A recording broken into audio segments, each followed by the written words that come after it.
ጤና ይስጥልን የተወደዳችሁ ተከታታዮቻችን ምጣኔ ሀብታዊ እድገት ለማህበራዊ ዋስትናችን በማለት ተግቶ ከሚሰራው ገበያ ሚዲያ የካቲት 18 ቀን 2018 ዓ.ም የምዕራፍ 1 የዜና ዘገባችንን ይዘንላችሁ ቀርበናል።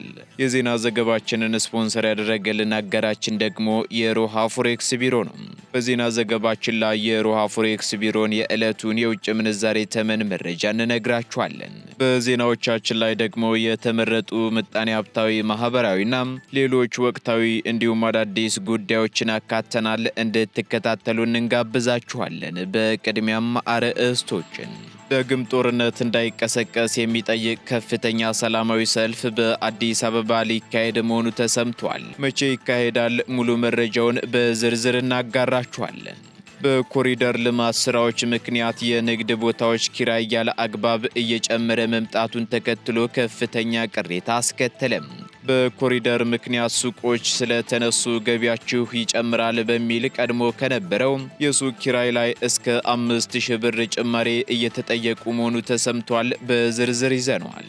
የኤሌክትሪክ ታሪፍ ድርድር ማዕቀፍን የሚያዘምን አዲስ የጥናት ማስጀመሪያ መርሃ ግብር ተካሄደ። ይህ የኤሌክትሪክ ታሪፍ ድርድር ማዕቀፍን የሚያዘምን ፕሮጀክትም በዓለም አቀፍ ደረጃ ከቀረቡ ከ400 በላይ ፕሮጀክቶች መካከል አሸናፊ በመሆኑ የተመረጠ ነው ተብሏል። የምትሰሙት መረጃችን ነው። ከባህር ማዶ መረጃዎቻችን መካከል ደግሞ ግብጽ በህዳሴ ግድብ ድርድር ምትክ ለኢትዮጵያ የባህር በር አቀርባለሁ ብላለች በሚል በስፋት ሲዘዋወር የነበረውን ዘገባ አስተባበለች። የምትሰሙት ይሆናል። እስራኤል የሊባኖስን አየር ማረፊያ ጨምሮ የሲቪል መሰረተ ልማቶችን ኢላማ ያደረገ ከባድ ጥቃት ሰነዝራለሁ ማለቷን ተከትሎ በቀጠናው አዲስ ስጋት መቀስቀሱ ተገልጿል። ይህን የእስራኤል ከባድ ማስጠንቀቂያ ተከትሎም የሊባኖስ ጠቅላይ ሚኒስትርን ጨምሮ ከፍተኛ የሀገሪቱ ባለስልጣናት ማሳሰቢያ አስተላልፈዋል። በዝርዝር የምናጋራችሁ ይሆናል። የተወደዳችሁ የገበያ ሚዲያ ተከታታዮቻችን እነዚህንና ሌሎች ኢኮኖሚያዊ፣ ማህበራዊና ፖለቲካዊ መረጃዎቻችንን ይዘንላችኋል። አሁን ደግሞ በዝርዝር ወደምንመለከታቸው መረጃዎቻችን እናልፋለን። ከአዲሱ ቤተ መንግስት በቅርብ ርቀት ላይ በምትገኘው ብሪቲሽ ኤምባሲ አጠገብ ለቤት ፈላጊዎች መልካም እድል ከ980 ሺህ ብር ጀምሮ የቤት ባለቤት የሚሆኑበትን እድል አመቻችተን ጥቂት ቀናትንና ጥቂት ደንበኞችን ብቻ እየጠበቅን እንገኛለን። ምን ይሄ ብቻ! በካሬ 84 ሺህ ብር እንዲሁም 50% በረጅም ጊዜ ባንክ ብድር አማራጭ ዘና ብለው የሚከፍሉበትንም ሁኔታ አመቻችተናል። እርሶም በመረጡት የፍሎር አማራጭ ከባለ 2 እስከ ባለ 4 መኝታ ቤቶችን ከታላቅ ቅናሽ ጋር ለማግኘት በ0953 15 12 51 ላይ ይደውሉ። ሰመር ሪል ስቴት። 2 ሊትር ቤንዚን 500 ብር እየተሸጠ በመሆኑ በትራንስፖርቱ እንቅስቃሴ ላይ ችግር ፈጥሯል የሚል ቅሬታ ቀረበም። ከአዲስ አበባ ጎጃምና ጎንደር የሚመላለሱ አሽከርካሪዎች ለተከታታይ ቀናት ቤንዚንና ናፍጣ በመጥፋቱ ሳቢያ በትራንስፖርት እንቅስቃሴው ላይ ችግር ፈጥሯል ሲሉም ቅሬታቸውን አቀርበዋል። በነዳጅ ማደያዎች ነዳጅ በተራገፈ ማግስት ነዳጅ አልቋል በሚል ምክንያት ረጃጅም ሰልፎች ማየት የተለመደ ነው የሚሉት ቅሬታ አቅራቢዎቹም በህገወጥ ንግድ ላይ በተሰማሩ አካላት ዘንድ 2 ሊትር ቤንዚን 500 ብር፣ ናፍጣ ደግሞ እስከ 250 ብር ድረስ ለመግዛት መገደዳቸውንም ተናግረዋል። በተለይም በቤንዚን የሚንቀሳቀሱ ባለ 3 እግር ባጃጆች በፊቼ ከተማም እንዲሁ ባሉ የነዳጅ ማደያ ጣቢያዎች በሙሉ የቤንዚን ነዳጅ ባለመኖሩ በከፍተኛ ችግር ላይ መሆናቸውን ገልጸው ኮንትራት የሚያመላልሷቸው ህፃናት ተማሪዎችንም ወደ ትምህርት ቤት ለማመላለስ እንደተቸገሩ ገልጸዋል። በሌላ በኩል የትራንስፖርት ተገልጋዮችም በተከታታይ በሚፈጠሩ የነዳጅ እጥረት የተነሳ ተሽከርካሪዎች የትራንስፖርት ዋጋ በመጨመራቸው ለእንግልት መዳረጋቸውን ተናግረዋል። የአሽከርካሪዎችንና የተገልጋዮችን ቅሬታ ተከትሎም የኦሮሚያ ሰሜን ሸዋ ዞን ንግድ ጽሕፈት ቤት ተወካይ አቶ ቶልቻ ደሬሳ በበኩላቸው ችግሩ የተፈጠረው የነዳጅ አቅርቦቱና ተጠቃሚው በ20 በመቶ በማደጉ መሆኑን አንስተው የነዳጅ አቅርቦቱ በተቆራረጠ መንገድ መቅረቡ ደግሞ ችግሩን እንዳስከተለው ተናግረዋል። በተለይም የቤንዚን አቅርቦት በየጊዜው እያጋጠመ መሆኑን ገልጸው ይህንን ለመፍታትም ከሚመለከተው አካል ጋር በየጊዜው ጥረት ቢደረግ መፍትሄ አለማግኘቱን ገልጸዋል። በዚህም ህገወጥ የነዳጅ ዝውውርን ለመግታት ከንግድ፣ ከትራንስፖርት፣ ከከተማ መስተዳደር፣ ከገቢዎችና ከፖሊስ ጽሕፈት ቤቶች የተውጣጡ የጥምር ኮሚቴ በዞኑ ባሉ 11 የነዳጅ ማደያዎች ተገኝተው ከጠዋቱ 12 ሰዓት የማደያ ጣቢያዎችን ካስጀመሩ በኋላ ማታም እንዲሁ 12 ሰዓት ላይ የዕለቱን ሽያጭ በመመዝገብ የህገ ወጡን ስራ ለመቆጣጠር ጥረት እየተደረገ ስለመሆኑም ተናግረዋል።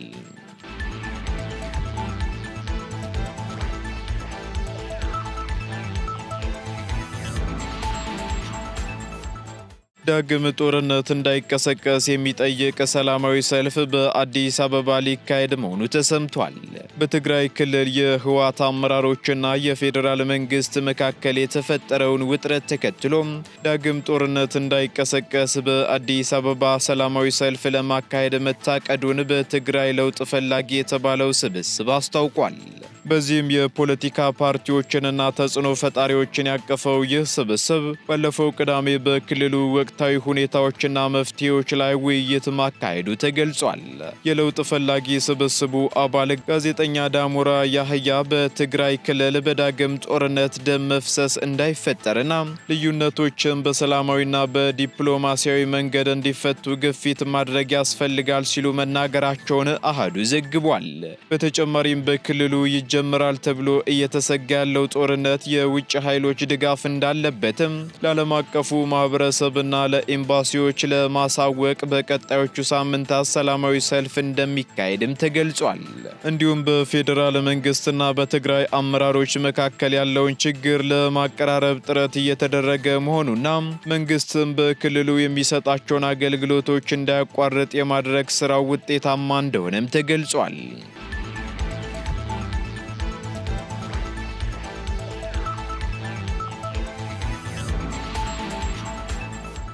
የኤሌክትሪክ ታሪፍ ድርድር ማዕቀፍን የሚያዘምን የጥናት ማስጀመሪያ መርሃ ግብር ተካሄደ። የኢትዮጵያ ኤሌክትሪክ ኃይል ከደቡብ ኮሪያ ሪፐብሊክ መንግስት ጋር በመተባበር የኤሌክትሪክ ታሪፍ ድርድር ማዕቀፍን ለማዘመን የሚያስችል የጥናት ማስጀመሪያ መርሃ ግብር ማካሄዱን አስታውቋል። ይህ ጥናትም ተቋሙ ያለበትን የፋይናንስ ውስንነት በመቅረፍና አሰራሩን ከዓለም አቀፍ ስታንዳርዶች ጋር በማጣመር ረገድ ትልቅ ፋይዳ ይኖረዋልም ተብሏል። ሆኖም ኢትዮጵያ ሰፊ የታዳሽ ኃይል ሀብት ቢኖራትም የኃይል ተደራሽነትን ለማስፋፋት ግን የፋይናንስ አቅምን ማጠናከር ወሳኝ ነው ሲሉ የተቋሙ ዋና ስራ አስፈጻሚ አሸብር ባልቻ ተናግረዋል። ለዚህም ደግሞ በስራ ላይ ያሉ የታሪፍ አሰራሮችንና የድርድር ማዕቀፎችን ማዘመን ቀዳሚው ተግባር መሆኑን ተናግረዋል። ይህ የኤሌክትሪክ ታሪፍ ድርድር ማዕቀፍን የማዘመን ፕሮጀክት ደግሞ በደቡብ ኮሪያ መንግስት በተደገፈው የእውቀት ሽግግር ፕሮግራም ስር በዓለም አቀፍ ደረጃ ከቀረቡ ከ400 በላይ ፕሮጀክቶች መካከል አሸናፊ በመሆን የተመረጠ መሆኑን የኢትዮ ፓወር አካዳሚክ ዳይሬክተር አቶ ወንደሰን ካሳ ገልጸዋል። ጥናቱ በደቡብ ኮሪያ ባለሙያዎች ድጋፍ የሚከናወን ሲሆን የተቋሙን ባለሙያዎች አቅም በመገንባትና የአሰራር ዘመናዊነትን በማምጣት ረገድ የላቀ ሚና እንደሚኖረውም ተመላክቷል።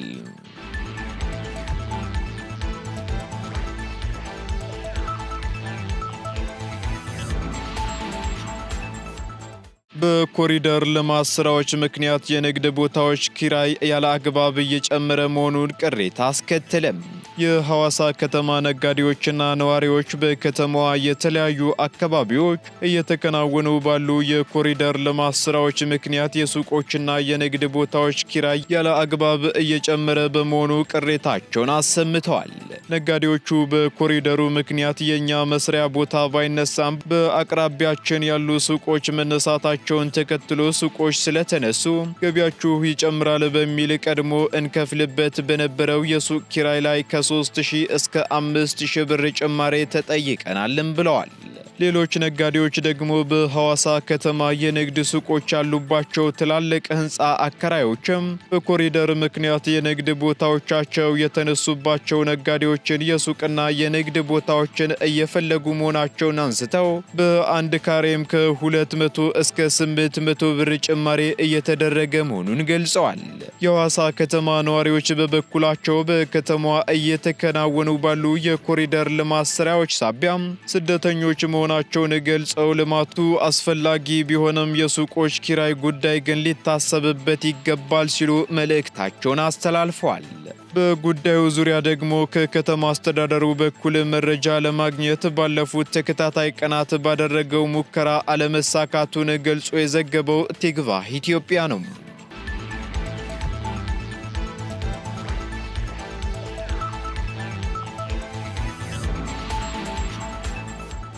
ቀጥለናል ውድ ተከታታዮቻችን። አሁን ደግሞ ከውጪ ወደ ያዝንላችሁ መረጃዎቻችን እንሸጋገራለን። ግብጽ በህዳሴ ግድብ ድርድር ምትክ ለኢትዮጵያ የባህር በር አቅርቤያለሁ ብላለች የሚለውን ዘገባ አስተባበለች። ግብጽ በታላቁ የኢትዮጵያ ህዳሴ ግድብ ድርድር ላይ ኢትዮጵያ ለዘብተኛ አቋም ካሳየች በምላሹ የባህር በር ለማቅረብ ተስማምቷል ተብሎ የሚዘዋወረው ዘገባ ፍጹም መሰረተ ቢስ ነው ሲል የግብጽ መንግስት በይፋ አስተባብሏል። አንድ ከፍተኛ የግብጽ መንግስት ምንጭ ለጋዜጠኞች እንደገለጹት ካይሮ ለኢትዮጵያ በቀይ ባህር ላይ የንግድ መውጫ ቀዳዳ ለመስጠት አቅዳለች የሚለው ዘገባ ከእውነት የራቀና ምንም አይነት መሰረት የሌለው መሆኑን ማረጋገጣቸውን የግብጽ ይፋዊ የዜና ወኪልን ጠቅሶ ዴይሊ ኒውስ ዘግቧል። ባለስልጣኑ አክለውም ግብጽ በህዳሴ ግድብና በውሃ ደህንነቷ ላይ ያላት አቋም ጽኑና የማይለወጥ መሆኑንም ዳግም ገልጸዋል። ይህ ማስተባበያ የወጣው ደግሞ የተባበሩት አረብ ኤምሬት የሚገኘው ዘ ናሽናል የዜና ወኪል ግብጽ ለጠቅላይ ሚኒስትር ዶክተር አብይ አህመድ በህዳሴ ግድብ ላይ ስምምነት እንዲያደርጉና በምላሹ ደግሞ የባህር በር እንዲያገኙ የቀረበ የሚስጥር የጥቅም ልውውጥ አቅርባለች የሚል ዘገባ ከወጣ በኋላ ነው። ዘገባው አክሎም ግብጽ ይህን ጥያቄ ለአሜሪካው ፕሬዝዳንት ዶናልድ ትራምፕ አስተዳደርም አጋርታለች ብሎ እንደነበር አይዘነጋም። ይሁን እንጂ ግብጽ ባወጣችው መግለጫ መሰረት ደግሞ በግድቡ ጉዳይ ላይ የምትከተለው መርህ በዓለም አቀፍ ሕግ ላይ የተመሰረተ የአንድ ወገን እርምጃን የሚቃወምና የታችኛው ተፋሰስ ሀገራትን መብት የሚያስከብር መሆኑንም አስታውቃለች። በተጨማሪም ባለስልጣኑ በቀይ ባህር ዙሪያ ያሰፈሩት ጠንካራ መልእክትም የቀይ ባህር አስተዳደርና ደህንነት የሚመለከተው የባህር ጠረፍ ያላቸውን ሀገራት ብቻ ሲሆን ከነዚህ ሀገራት ውጭ ያለ ማንኛውም አካል በቀይ ባህር ጉዳይ ወይንም የደህንነት መዋቅር ውስጥ የመሳተፍ መብት የለውም ሲሉም ተናግረዋል። ይህ የካይሮ ማስተባበያም የግብጽ የውጭ ጉዳይ ሚኒስትር በቅርቡ በቀይ ባህር አስተዳደር ላይ የባህር በር የሌላቸው ሀገራት በባህሩ የደህንነት ስምምነት ውስጥ ድርሻ የላቸውም ሲሉ ከሰጡት መግለጫ ጋር የሚገናኝ ነው ተብሏል።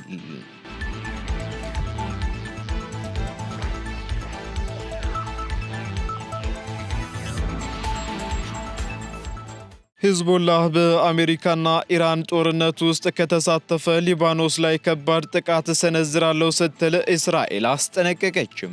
ሂዝቦላህ በማንኛውም መንገድ በአሜሪካና ኢራን ጦርነት ውስጥ የሚሳተፍ ከሆነ እስራኤል አየር ማረፊያውን ጨምሮ የሲቪል መሰረተ ልማቶችን ኢላማ ያደረገ ጥቃት በሊባኖስ ላይ እንደምትፈጽም ማስጠንቀቋ ተሰምቷል። እስራኤል ይህንን የማስጠንቀቂያ መልእክቷን ያስተላለፈችው ደግሞ ቀጥተኛ ባልሆነ መንገድ መሆኑን ሁለት የሊባኖስ ባለስልጣናት ተናግረዋል ሲል ሮይተርስ ዘግቧል። የሊባኖስ የውጭ ጉዳይ ሚኒስትር የሱፍ ራጂ በበኩላቸው በጄኔቫ ከጋዜጠኞች ጋር በነበራቸው ቆይታ ሂዝቦላህ በአሜሪካና ኢራን ጦርነት ውስጥ የሚሳተፍ ከሆነ ሀገሪቱ ከእስራኤል ጋር አዲስ ግጭት ውስጥ ልትገባ ትችላለች የሚል ስጋትን ገልጸዋል። የውጭ ጉዳይ ሚኒስትሩ በኢራን የሚደገፈው ሂዝቦላህ በምንም አይነት የዋሽንግተንና ቴህራን ውጊያ ውስጥ ተሳትፎ እንዳያደርግ ማሳሰባቸውን ደግሞ አሶሺየትድ ፕሬስ ዘግቧል። የሊባኖስ መንግስት ይህን ጥሪ ያቀረበው አሜሪካ በኢራን ላይ ጥቃት ልትፈጽም ትችላለች ትችላለች የሚል ስጋት ባየለበት በዚህ ወቅት ሁለተኛው የአሜሪካ የጦር አውሮፕላን ጫኝ መርከብ ወደ መካከለኛው ምስራቅ እየተቃረበ ሲሆን ኢራንም ከሩሲያ ጋር የምታደርገውን ዓመታዊ የጦርነት ልምምድ በጀመረችበት ወቅት ነው። የአሜሪካው ፕሬዝዳንት ዶናልድ ትራምፕ አሜሪካ ከኢራን ጋር በምታደርገው የኒውክሌር ድርድር ስምምነት ላይ የማትደርስ ከሆነ ለጦርነት ዝግጁ መሆናቸውንም በተደጋጋሚ ጠቁመዋል። የሊባኖሱ ሂዝቦላህ በአውሮፓውያኑ 2024 የተካሄደውን ጨምሮ ከእስራኤል ጋር ለበርካታ ጊዜያት የተዋጋ ሲሆን አሁንም ቡድኑ በአሜሪካና ኢራን ጉዳይ ሊሳተፍ ይችላል የሚል ስጋት ያደረባቸው የሊባኖስ ባለስልጣናትም ሂዝቦላህ በሀገሪቱ ዜጎች ላይ መጥፎ ሁኔታን ሊያመጣ በሚችል መልኩ ምላሽ እንዳይሰጥ ጥያቄ እንዳቀረቡም የውጭ ጉዳይ ሚኒስትሩ ተናግረዋል። የውጭ ጉዳይ ሚኒስትሩ አክለውም ጄኔቫ ውስጥ በተካሄደው የተባበሩት መንግስታት የሰብአዊ መብቶች ምክር ቤት ስብሰባ ላይ ባደረጉት ንግግርም እስራኤላውያን የሲቪል መሰረተ ልማቶችን ምናልባትም ቤሩት የሚገኘውን አየር ማረፊያ ልትመታ እንደምትችል የሚያሳዩ ምልክቶች ለሊባኖስ ደርሰዋልም ብለዋል። በሌላ በኩል የሊባኖስ ጠቅላይ ሚኒስትር ናዋፍ ሳላም ትናንት በታተመ ጋዜጣ ላይ በወጣ ቃለ መጠይቃቸው ሂዝቦላህ ሊባኖስን ወደ ሌላ ጀብዱ እንዳያስገባት አሳስበዋል። አዲሱ የሂዝቦላህ መሪ ናኢም ቃሲም ባለፈው ወር በቴሌቪዥን በተላለፈ ንግግራቸው ቡድኑ በዋሽንግተንና ቴህራን ጉዳይ ገለልተኛ እንዳልሆነ ማረጋገጣቸው ይታወሳል።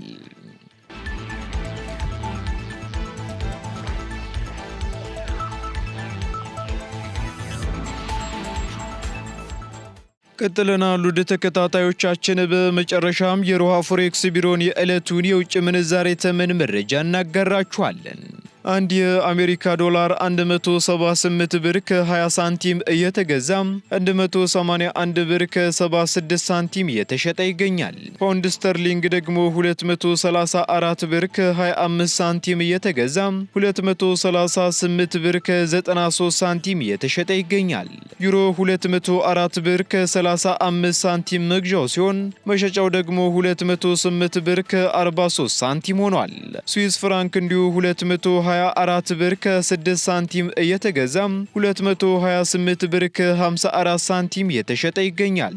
የተባበሩት አረብ ኤምሬት ድራም ደግሞ 47 ብር ከ90 ሳንቲም እየተገዛ 48 ብር ከ85 ሳንቲም እየተሸጠ ይገኛል። የሳውዲ ሪያል 46 ብር ከ80 ሳንቲም እየተገዛ 47 ብር ከ73 ሳንቲም እየተሸጠ ይገኛል። የቻይናው ዩዋን እንዲሁ 23 ብር ከ67 ሳንቲም እየተገዛ 24 ብር ከ14 ሳንቲም የተሸጠ መሆኑን የሮሃ ፎሬክስ ቢሮ የዕለቱ የውጭ ምንዛሬ ተመን መረጃ ያመለክታል።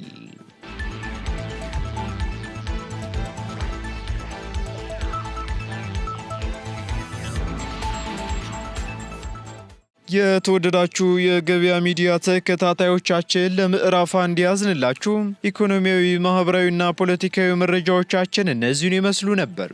አዳዲስ እንዲሁም ትኩስ ኢኮኖሚያዊ፣ ማህበራዊና ፖለቲካዊ መረጃዎቻችንን ለማግኘት ታዲያም የገበያ ሚዲያን እንድትወዳጁ እንጋብዛለን። ሰናይ ጊዜን ተመኘን።